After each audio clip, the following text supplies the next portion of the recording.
Bienvenue sur Manipura, un podcast de développement spirituel qui s'adresse à vous si vous souhaitez vous reconnecter à votre plein pouvoir en prenant confiance en vos capacités et en étant aligné avec vous-même et l'univers, vers une sphère émotionnelle et mentale équilibrée et un ego sain. Je suis Amba, yoga thérapeute, énergéticienne, astrologue et ma mission est de vous aider à développer toutes les ressources déjà en vous. À travers des outils comme l'astral yoga, l'énergétique et l'écrit-thérapie, mon objectif est de vous rendre acteur de votre mieux-être et indépendant sur le chemin de votre spiritualité. Je vous souhaite une excellente écoute. Bonjour à tous et bienvenue sur Manipura. Je suis ravie de vous retrouver aujourd'hui pour cet épisode thématique un petit peu spécial, vous allez le voir. Avant toute chose, j'espère que vous avez passé une très belle nouvelle lune en bélier. J'ai cru comprendre qu'elle a été un petit peu compliquée pour tous les natifs du signe balance, selon l'horoscope que j'avais moi-même rédigé. Et effectivement, je confirme, c'est un petit peu compliqué la saison du bélier pour moi, ça l'a toujours été. Et d'ailleurs, j'ai capté plusieurs messages de mes guides me disant de parler moins et d'écouter plus. Alors ma foi, j'ai suivi ce conseil et je suis ravie d'accueillir sur Manipura le premier invité. Donc je m'essaye à cet exercice et j'espère que vous serez conciliant à mon égard. C'est Amel du coup que j'accueille, elle est professeure de yoga, elle est future praticienne en Ayurveda et c'est de l'Ayurveda qu'on va parler aujourd'hui. C'est une science très complexe que j'amène en yoga thérapie, mais évidemment j'ai les notions de base mais je ne suis pas spécialiste et Amel va nous faire don de toutes ses connaissances à travers ce podcast qui certes est un condensé donc forcément on survole un petit peu, on va dans les grandes lignes mais quand même il y a matière à rentrer dans le sujet, à faire connaissance avec l'Ayurveda par ce podcast, en tout cas j'espère qu'il vous plaira. Le but évidemment c'est que vous ayez encore plus d'outils pour apprendre à vous connaître et comprendre vos fluctuations énergétiques. Et on va voir tout ça avec Amel qui est une collègue podcasteuse, elle tient le podcast My Inner Journey. On a déjà fait 2 épisodes sur son podcast ensemble et on y passe en revue beaucoup de sujets. Je vous conseille d'aller écouter ces épisodes, même tous ces épisodes sont très riches. Et j'aime beaucoup les thématiques qu'elle aborde. Amel, c'est une Verseau, une native Verseau. Elle a toutes ces qualités de révolution, d'activisme, de vraiment se changer elle-même pour aider les autres à se changer si tant est qu'ils ne sont pas heureux avec leurs conditions. Donc il y a vraiment un petit côté bottage de fesses, mais dans la bienveillance toujours. Et j'aime beaucoup son approche. On a quand même les mêmes objectifs qui sont de vraiment révéler votre pouvoir intérieur, révéler votre puissance et tout ce que vous pouvez faire par vous-même, mais on a des approches aussi différentes et c'est ça que je trouve aussi intéressant de pouvoir s'ouvrir à d'autres perspectives, à d'autres manières de faire. Et d'ailleurs, je trouve ça important de vous proposer d'autres personnes, d'autres points de vue, parce que ça permet d'amener une certaine richesse quand même, de pas toujours avoir juste ma vérité, mes mots, ma manière de dire les choses. Amel, c'est une personne qui a une approche très directe, très sans filtre. Et pour certaines personnes, il faut un petit peu de ça, couplé à la bienveillance évidemment, mais ça fait du bien d'avoir des personnalités qui sont très tout ou rien, si je peux dire. Donc je m'arrête ici, je vous laisse avec notre échange, j'espère qu'il vous plaira, mais je n'en doute pas. Alors, on est parti pour cette interview avec Amel. Je suis très heureuse de recevoir Amel aujourd'hui sur Manipura. Et pour commencer, je vais laisser Amel se présenter parce qu'elle saura toujours mieux le faire que moi. Donc Amel, déjà bonjour. Bonjour et merci de m'avoir invitée. C'est un plaisir encore d'échanger avec toi. Du coup, je suis Amel, je suis prof de yoga, bientôt thérapeute en Ayurveda et podcasteuse également, collègue d'Amba. Voilà. C'est vrai, on partage comment dire ça, les podcasts en commun et aussi on a un peu la même vision de ce qu'on aimerait apporter aux gens. N'hésite pas si tu veux en parler d'ailleurs parce que je trouve que on ne l'a jamais assez entendu quoi cette vision-là. Donc qu'est-ce que t'aimes apporter aux gens à travers tes contenus? Ah oui, alors du coup, moi, mon podcast, il est très feu, très activisme spirituel. On n'est pas là pour... c'est bien l'amour et tout, quoi, les sourires, mais je veux dire, si on passe pas par la case un peu noire, par la case un peu où on se met des coups de pied dans les fesses pour avancer, et ben on pourra pas accéder au niveau supérieur qui est l'amour. Enfin, moi je pense. Euh, Mhm. voilà, donc c'est ça, je pousse un peu les gens à réfléchir sur ben, leur spiritualité et également sur comment ils affectent le monde et comment en fait ils ont tout le pouvoir en eux pour changer ce qui se passe autour d'eux, que leur voix compte, qu'ils sont importants. Voilà, c'est ça. C'est super. Franchement, je vais le dire, là je l'ai dit en intro, mais t'as vraiment cette, comment dire ça, ce verso en toi, un peu révolutionnaire, un peu je vais toucher un petit peu tout le monde et je vais faire la révolution. Mais je trouve ça trop cool parce que c'est ça qui fait bouger les choses au final. Donc c'est hyper passionnant. Et d'ailleurs, pour changer les choses, pour avoir vraiment ce mouvement, cet activisme, il faut quand même se connaître un petit peu soi. Et la transition est toute trouvée avec l'Ayurveda. Alors pourquoi je parle d'Ayurveda dans le podcast aujourd'hui? Déjà, je voulais parler d'Ayurveda, mais je me suis dit quoi de mieux pour parler d'Ayurveda qu'une personne qui le pratique et une praticienne à en devenir. Tu sauras en parler mieux que moi. Et l'Ayurveda, c'est un super moyen d'apprendre à se connaître, de comprendre les fluctuations énergétiques en soi, de comprendre notre constitution et aussi tout simplement d'adapter sa vie, sa routine à cette énergie-là. Donc, est-ce que tu peux nous expliquer en quelques phrases, si c'est possible, ce qu'est l'Ayurveda pour ceux qui connaissent de très loin ce mot-là? Ok, ben challenge accepté en quelques phrases. L'Ayurveda, c'est une médecine holistique indienne, donc il y a plus de 5 000 ans. C'est un peu la mère de toutes les médecines sur Terre et qui est originaire de l'Inde. Donc en gros, elle se base sur les 5 éléments, la terre, l'eau, le feu, l'espace et l'air. Et donc ces 5 éléments sont divisés en trois énergies vitales qui sont Vata, Pitta et Kapha. Donc Vata, c'est l'air et l'espace, Pitta, c'est le feu et l'eau, et Kapha, c'est la terre et l'eau. Donc ces trois énergies vitales, elles sont partout dans notre univers, mais elles sont également en nous. Sauf qu'en fait, elles sont dans différentes proportions. Donc par exemple, euh, une personne Vata, c'est une personne qui va être très dans les airs, très créative, très enthousiaste. Une personne Pitta, c'est un leader très ambitieux, fonceur, qui va droit au but.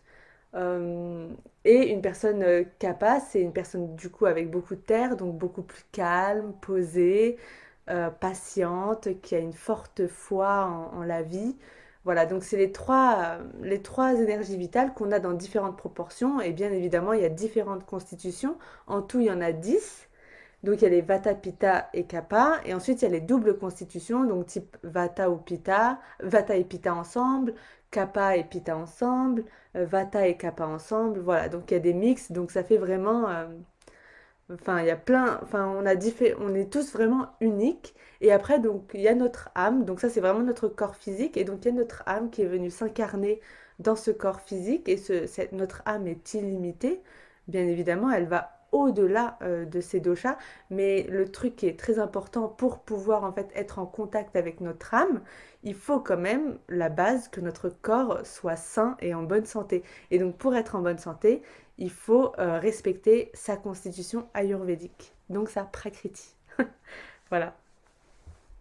Ah, c'est super. Franchement, le challenge a été accepté et réussi avec brio.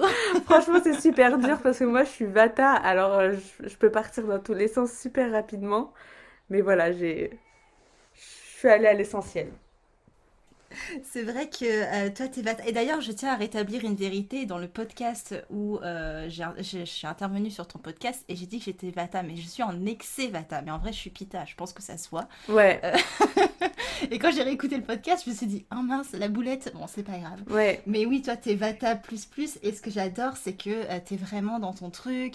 Et d'ailleurs, bon, je fais une petite aparté, mais Amel, elle fait des super reels sur son Instagram et ça donne trop le peps. Donc, allez les voir.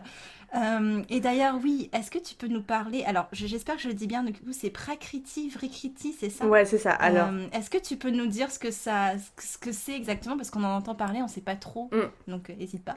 Pas de souci. Alors, la prakriti, c'est la constitution de naissance. Donc, le jour où on a été conçu dans l'utérus de la mère, en fonction des doshas et en fonction de ce que l'âme avait besoin, enfin, le corps dont elle avait besoin pour venir faire sa mission de vie, eh bien, notre constitution a été établie à ce moment-là. Donc, on naît avec, on meurt avec. Voilà. Donc, si tu nais Pitta, tu restes Pitta jusqu'au bout. Sauf qu'en fait, la vie arrive, les émotions, les accidents, l'hygiène de vie, les habitudes, voilà, tout ça, ça rentre en compte et ça peut en fait nous déséquilibrer. Du coup, on peut entrer en vikriti. Le truc, c'est qu'une personne qui est Pitta, qui est née Pitta, elle peut penser qu'en fait, elle est, je sais pas, Vata, Vata Pitta. Parce qu'elle a tellement de Vata que, enfin, les symptômes du Vata sont tellement présents qu'elle pense qu'en fait, elle est Vata. En même temps, on est dans le dosha vata, c'est le dosha qui se... Donc, dosha égale énergie vitale. C'est l'énergie vitale qui se déstabilise, déséquilibre le plus rapidement. Et surtout dans une ville. Donc, l'air, vous voyez, c'est très fluide, ça va très rapide, très rapidement. Et du coup, en ville, les réseaux sociaux, les transports, tout ça, ça augmente notre vata. Donc, ça augmente, par exemple, notre anxiété. Et du coup, c'est un élément à prendre en compte dans ses habitudes de tous les jours. Et voilà, et du coup, la Vikriti, c'est notre Prakriti avec notre constitution de naissance avec les doshas en déséquilibre. C'est une question d'être aligné avec notre constitution originelle au final. Ouais, voilà, C'est un c'est peu ça. ça. En fait, notre âme, elle choisit notre corps. En fait, notre âme, si elle choisit un pitta, un corps pitta, c'est parce que c'est le corps pitta dont elle a besoin pour gérer, enfin, créer sa mission de vie, quoi. Enfin, la suivre. Hmm. Mais après, on va au-delà de ça. Ouais, ouais, oui, c'est vrai que c'est hyper complexe et complet Mm, comme l'Ayurveda et même, mais c'est hyper intéressant. mm. Et comment on peut savoir, du coup, tu disais que par exemple, c'est même quelque chose en énergétique qui est assez connu, quand on voyage beaucoup, il va y avoir tendance à, enfin, il faut s'aligner pour revenir un peu à soi. Donc tu disais que pour les personnes Vata, la vie, le voyage, etc., ça peut être assez, enfin, ça peut renforcer ça. Comment on peut voir quand on est dans un excès de dosha? Pour ces trois doshas, comment on peut voir comment se manifeste un excès? Alors, du coup, je vais parler de l'excès de vata. Généralement, on parle beaucoup, on est hyperactif, on peut se sentir fatigué, mais une fatigue pas forcément en ayant fait plein de choses. Voilà, c'est une fatigue, on est vidé un peu, voilà, pas après avoir fait plein de choses. On tremble un peu. Voilà, par exemple, une personne vata qui sort la langue de sa bouche, on va voir qu'elle tremble un peu. Les ballonnements, la constipation.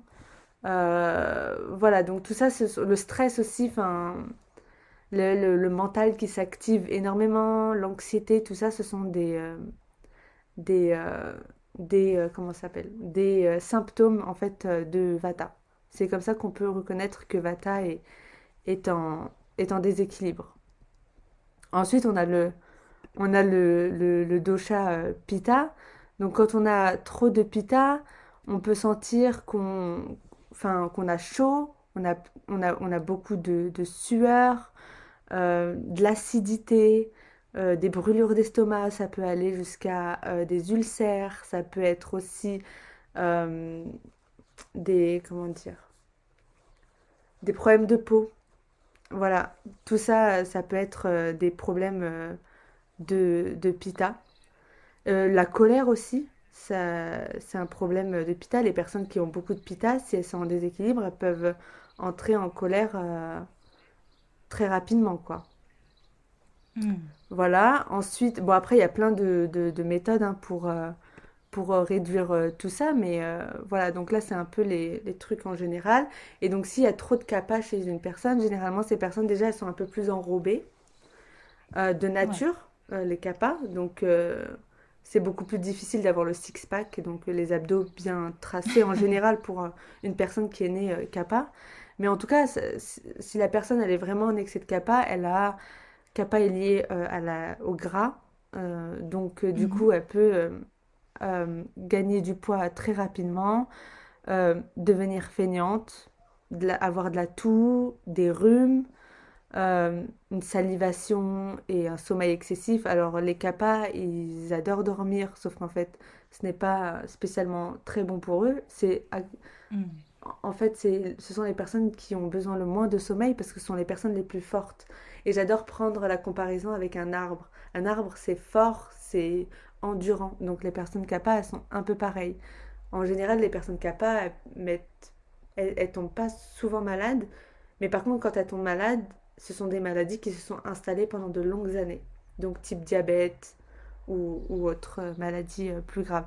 Alors que les vata, les personnes vata, elles vont tomber régulièrement malades, mais c'est des choses qui se soignent beaucoup plus rapidement.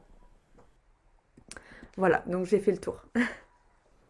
C'est super intéressant. Et d'ailleurs, j'y pense quand tu me disais par rapport au kapha, à l'arbre, mais c'est aussi, les doshas, c'est par rapport aux êtres humains, mais c'est aussi partout dans la nature.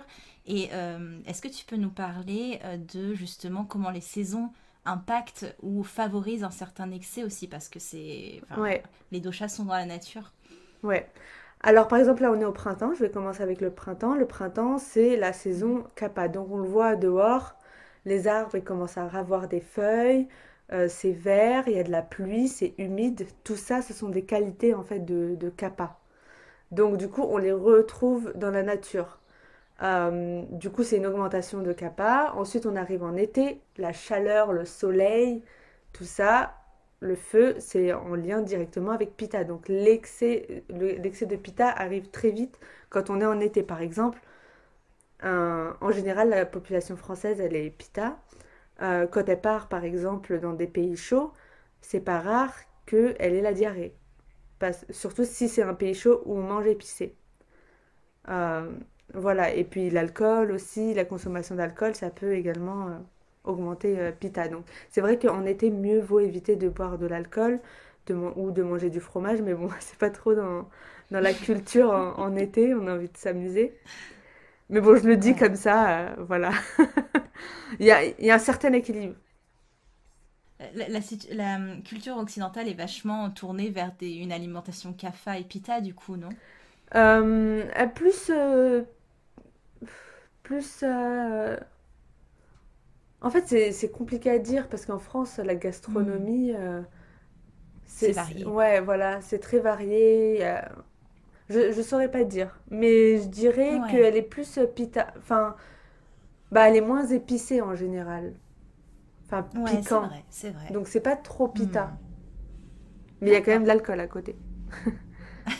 Donc On a tout. voilà, une question assez difficile là. Mais Ouais, j'avoue, enfin, par on a tous exemple, les vices en France. en Inde, ce serait plus facile de dire. En Inde, ils sont en C'est majorité pita? kappa, mais ils mangent très Ah, épicé. d'accord. Ouais, ok. Donc Ils arrivent à bien balancer quand même, quoi. ouais, Ils voilà. arrivent à... Mais ils mangent Ouais. huileux aussi, donc et frit, donc. Et Enfin, ça s'apparente à quoi, huileux et frit? ah bah ça ça augmente kappa quoi. D'accord, ok. Ouais. Ok.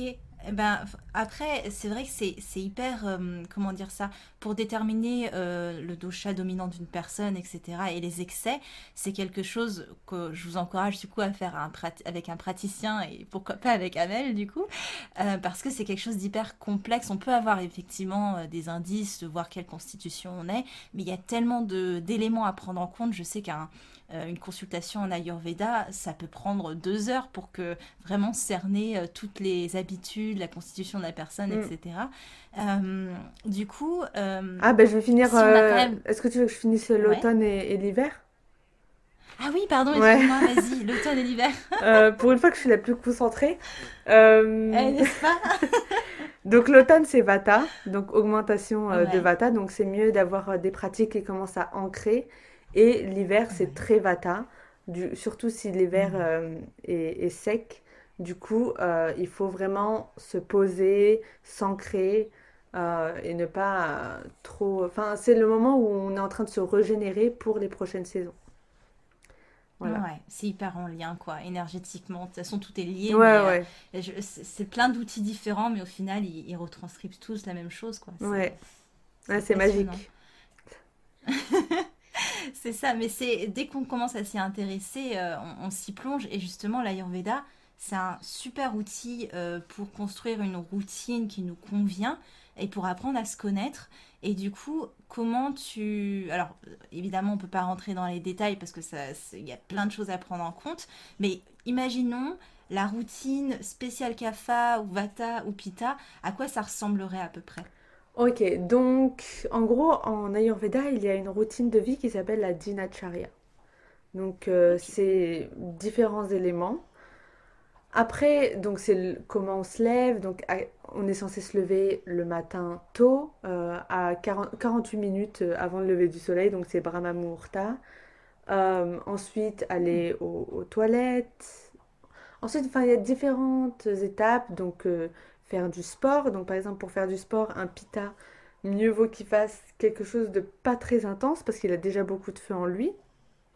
Mhm. Euh, un vata, mieux vaut qu'il s'ancre le matin et quelque chose de plus doux parce que déjà son mental va très vite. Donc, mieux vaut pas le pousser dès le matin.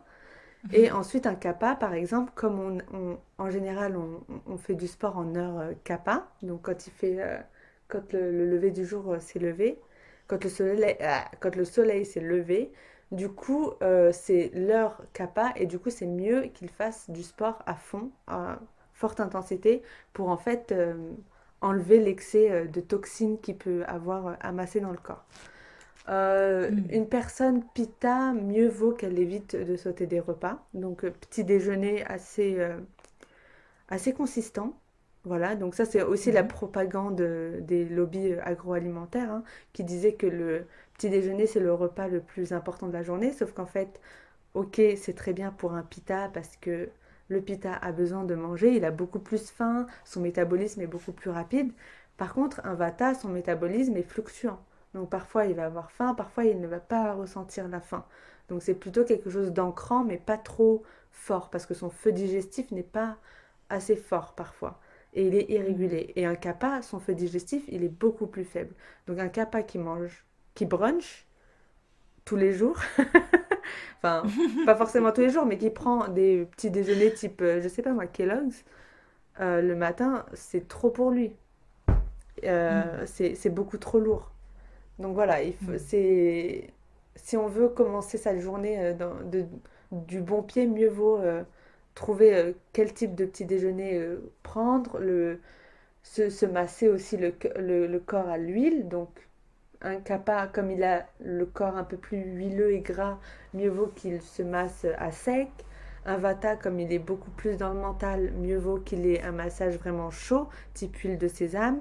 Et un pitta, déjà qu'il a chaud, mieux vaut une huile un peu plus refroidissante, type huile de moutarde en hiver ou huile de coco l'été, parce que c'est beaucoup plus froid. Hmm. Ensuite, qu'est-ce que je peux dire pour la dinacharya? Après, il y a des choses générales, quoi, type aller aux toilettes, c'est très important dès qu'on se réveille. Euh, Comment Mhm. on se vestit, donc on essaie en fait de bien s'habiller, pas forcément de se parfumer beaucoup. Et puis les dents aussi, ça c'est un truc que j'ai appris et que je peux vous dire récemment, c'est en fait, on ne se brosse pas les dents de la même manière. Déjà, on n'utilise pas forcément on n'utilisait pas forcément, enfin, on n'utilisait pas du tout de brosse à dents avant. C'était plus des Mhm. bâtons de Nîmes. Enfin, je sais pas si tu vois les bâtons. Pas du tout. Sauf qu'en fait, maintenant, vu qu'on utilise des brosses à dents, donc les Vata, mieux vaut qu'ils utilisent une brosse à dents normale, parce que sinon, ça va trop vite, contrairement aux brosses à dents électriques qui sont en fait meilleures. Les Pitta peuvent utiliser les brosses à dents électriques, suivies d'un bain de bouche. Les Vata aussi. Si les Vata utilisent une brosse à dents électrique, mieux vaut qu'elles fassent des bains de bouche à l'huile de sésame. Et les Kappa, comme ils ont généralement des tissus plus forts et du coup des dents beaucoup plus fortes, ils peuvent utiliser tranquillement la brosse à dents électrique. Voilà.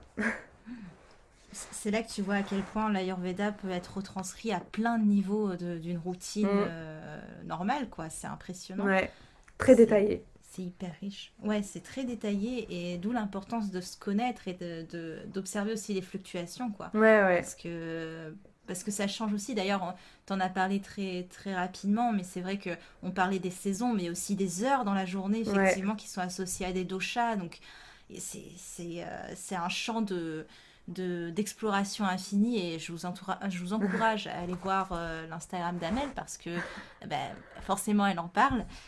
Les heures de la Et journée, les phases de la vie ouais, également. oui, oui, quand on est enfant, adolescent, Ouais, jeune adulte, etc. Oui, ça c'est aussi ça se rapporte aussi à un dosha, donc c'est très très très varié. ouais. Euh, et c'est bien aussi, je pense, je sais pas trop, mais peut-être de faire un bilan de temps à autre, parce qu'on, effectivement, la vrikriti, elle peut changer, cette Mm. constitution un peu impermanente. Donc, les gens, ils voient, enfin, ils vont consulter un praticien en Ayurveda tous les combien de temps à peu près, tu sais ou pas? Bah, en fait, ça dépend du problème de la personne et de, enfin, ce dont elle a besoin. Et après, il y a différents accompagnements. Il y a des accompagnements beaucoup plus spirituels, ou sinon, si c'est juste physique et si c'est juste pour se remettre un peu euh, en santé, une fois peut-être tous les 3 4 mois. Hmm. Après, ça dépend si, par exemple, on peut prendre pas un traitement, mais une routine de vie avec une Mhm. nouvelle alimentation, voir comment ça marche. Et si ça ne marche pas, on peut revoir le praticien. Par contre, ce n'est jamais vraiment la faute du praticien. En tout cas, si le praticien est honnête, la seule personne qui peut savoir pour vous, c'est vous-même. Le praticien n'est que là pour vous guider, vous donner des petites Hmm. options. S'il vous dit que vous êtes Vata et que, par exemple, vous pouvez boire du lait de vache, sauf qu'en fait, le lait de vache, ce n'était pas chez vos ancêtres et que maintenant, vous avez du mal à le digérer. Enfin, voilà, il n'y a que vous qui pouvez sentir que vous ne pouvez pas le digérer, quoi. Hmm. On est encore Voilà. sur les mêmes notions de savoir s'écouter, de Mm, savoir s'observer et de pas appliquer bêtement des choses exactement, qui nous conviennent pas, quoi. exactement. Ok, c'est ouais non, mais ça tombe sous la logique, mais c'est vrai que bon, parfois on se dit ah ben je suis ça et puis je vais m'attacher à tout ce qui leur découle et sans vraiment me poser de questions, alors qu'il faut vraiment avoir ce travail introspectif, quoi. Ouais, et puis dans la société, on met tout dans des cases. Le régime vegan, le régime keto, le Hmm. régime je sais pas quoi. Enfin, Ouais, d'ailleurs, c'est important de le préciser, tous les doshas sont égaux parce qu'il y a des gens qui se disent moi je préfère être vata parce que c'est très superficiel. Il y a des gens qui pensent que parce qu'on est vata, on va être fine, on va être ouais. élancé, alors que si on est kapha, on est lourd, on est obèse. Donc faut casser un. Est-ce que tu casserais pas un peu pour nous tous ces clichés? Ah, mais oui, bah, moi la première.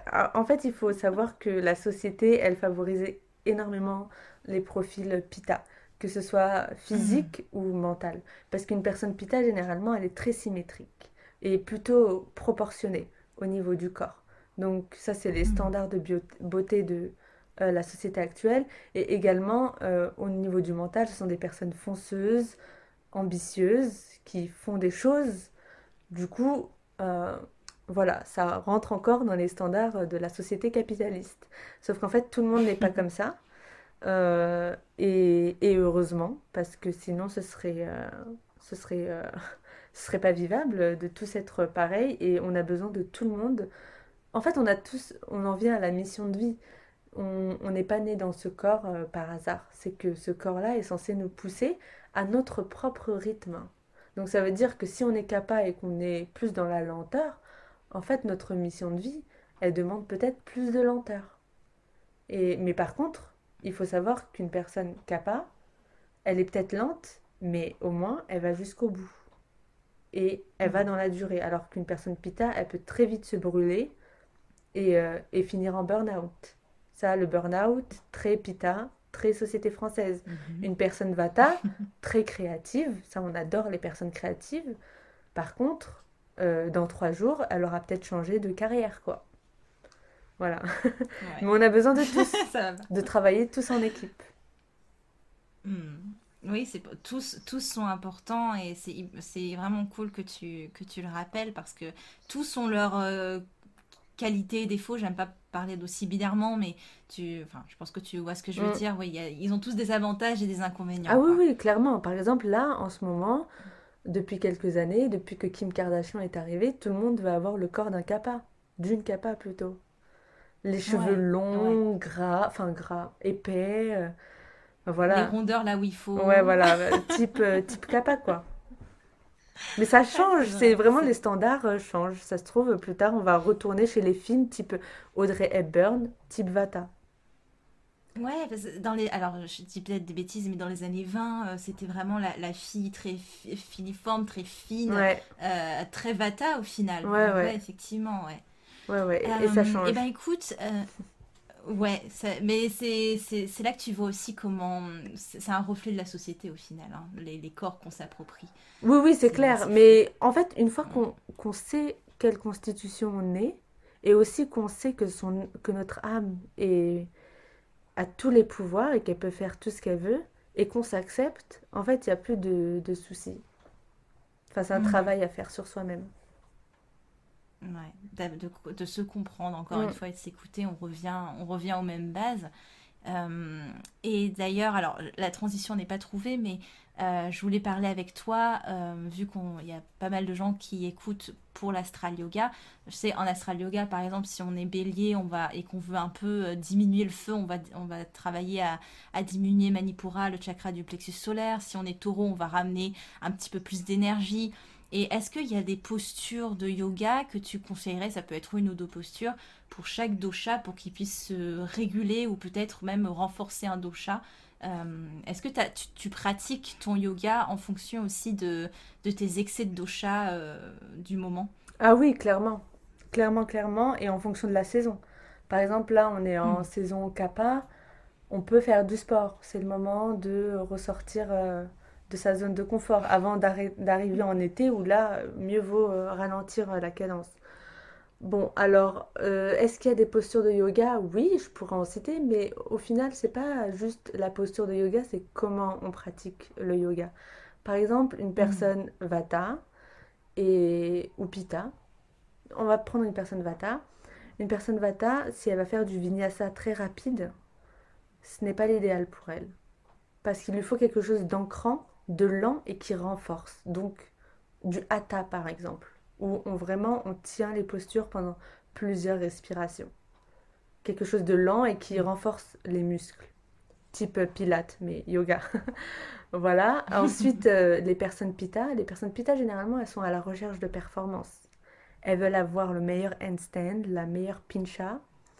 On va plutôt leur recommander de kiffer, de s'amuser pendant leur pratique et d'éviter de trop se pousser en fait, de pas forcer une posture si elle n'y arrive pas et si elle n'y arrive pas, de le prendre avec le sourire.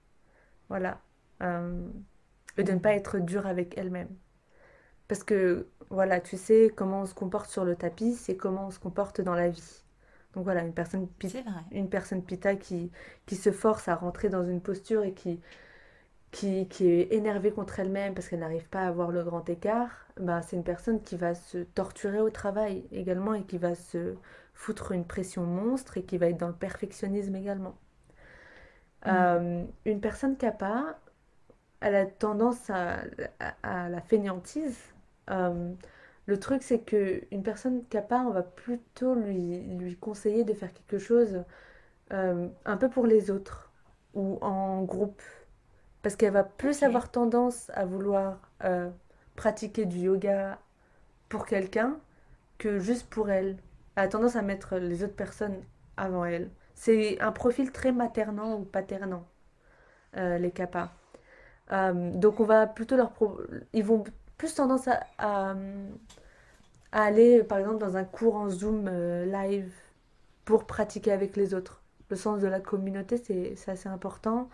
Euh, voilà, alors que s'ils doivent faire du yoga tout seuls, euh, le matin à 7 heures, ce sera beaucoup plus difficile pour eux.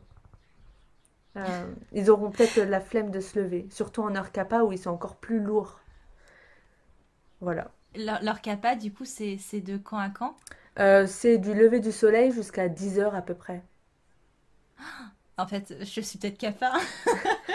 Ça me décrit tellement ce que tu as Après, ça dit. dépend. Il y a des personnes qui ont aussi des toxines, ou après, ça dépend de la saison, Ouais. parce que là, on est au printemps. Donc aussi, Ouais. le kappa est en train d'augmenter dans notre corps. Donc c'est vrai que c'est C'est peut-être plus ça. Donc difficile. si on traîne des pieds en ce moment, c'est la saison. Non, En, je déconne. en fait, il y a un test qui est assez intéressant, c'est observer comment vous regardez. Si vous êtes genre Hmm. super rapide, vous êtes Vata. Si vous êtes genre moyennement rapide et que vous marchez déterminé, genre vous savez où vous allez, vous êtes Pitta. En général, hein, je grossis le trait. Et si vous Ouais. êtes nonchalant, vous prenez votre temps. Ah mais je vais rentrer dans ce magasin et puis voilà, je vais aller prendre un café ici. Ben voilà, vous êtes Kappa quoi, en Hmm. général. C'est bien, c'est une bonne manière de repérer vite fait le dosha qui nous Ben en fait, domine. je sais pas si t'es déjà allé en Inde ou au Sri Lanka. Moi, je me Non, rappelle, malheureusement. ils ont beaucoup de Kappa là-bas. Quand ils marchent, ils prennent leur temps. Ils se pressent pas Ouais. quoi. Moi j'ai adoré en tant que Vata, hein. Moi qui allais super. Bon parfois Ouais. ça m'exaspérait parce que j'étais trop trop rapide, mais c'est vrai que ça ancre. Et c'est vrai ça aussi on peut prendre par rapport aux relations. Quand t'es une personne Vata et que t'as beaucoup de Vata autour de toi, tu peux genre partir en cacahuète encore plus quoi, parce qu'il y a trop d'air. Alors que si t'es une Vata et que t'es avec une Kappa ou un Kappa, tu sais, il t'ancre. C'est comme si Ouais. il calmait ton énergie. Voilà. C'est passionnant. Franchement, c'est. De toute façon, l'Ayurveda, là, on en parle très rapidement dans ce podcast, mais vous comprenez bien que c'est quelque chose de très. Enfin, qu'on peut vraiment observer dans tous les plans de vie, parce que c'est vraiment. C'est une science qui décrit la vie aussi. Oui, Et qu'il a. Donc, c'est hyper complet. Et donc, vraiment, je vous encourage à aller voir ce que fait Amel. Je vous mettrai les liens dans les notes de l'épisode parce que bah, forcément, c'est son contenu à elle. Et bien plus d'ailleurs, tu fais plus que ça. Tu es professeur de yoga, évidemment. Pour finir ce podcast, je voulais quand même que tu nous parles de tes projets en 2021 parce qu'il y a un projet en cours. Et est-ce que tu peux nous en parler? ben écoute, merci de me donner l'opportunité d'en parler. Alors, je sors normalement un programme qui s'appelle Tige, The Inner Journey, donc en accord avec mon podcast. Et donc, c'est un programme d'accompagnement sur 4 mois, yin et yang, pour en fait découvrir sa constitution ayurvédique. Donc, il y aura un bilan ayurvédique avec moi au début. Et du coup, sur 4 mois, on va d'abord travailler sur le corps physique, donc avec l'ayurveda, ensuite sur le corps mental avec le journaling, le corps émotionnel avec la méditation, et ensuite sur la spiritualité, donc un peu travailler sur sa mission de vie, qu'est-ce qu'on est venu apporter au monde, parce que la finalité de ce programme, c'est quand même de vous, de vous responsabiliser sur votre vie, et puis aussi d'aller avec un peu plus de confiance vers ce qui est pour vous, quoi, dans l'abondance, dans toutes les opportunités que vous pourrez avoir dès que vous serez aligné avec vous-même. Et donc dans le flot de la vie, dans tout ce que vous méritez, tout ce que votre âme mérite. Voilà. Hmm. C'est hyper aligné avec ta force et ta pédagogie qui est un peu de se changer soi pour changer le monde, Ah au oui, oui, final. c'est ça. Moi, je vis par Ouais. ça. Enfin, pour moi, c'est évident. On peut pas changer le monde en allant manifester. Enfin, si, ça peut être une des manières, mais en fait, tout se Hmm. passe à un niveau énergétique. Donc, pas besoin de... C'est ce qu'on manifeste soi, Ouais, voilà, d'une c'est ça. certaine manière. Hmm. Mm. Mais c'est hyper passionnant et c'est très global aussi comme programme. Enfin, je trouve qu'il y a un peu de tout, mais au final, le tout sert le but. Donc, c'est hyper cool. En tout cas, je vous mettrai tout ça en description. Et est-ce que tu aimerais peut-être, pour clôturer cet échange, dire quelque chose, un mot, un message ou qu'importe, la parole est à toi.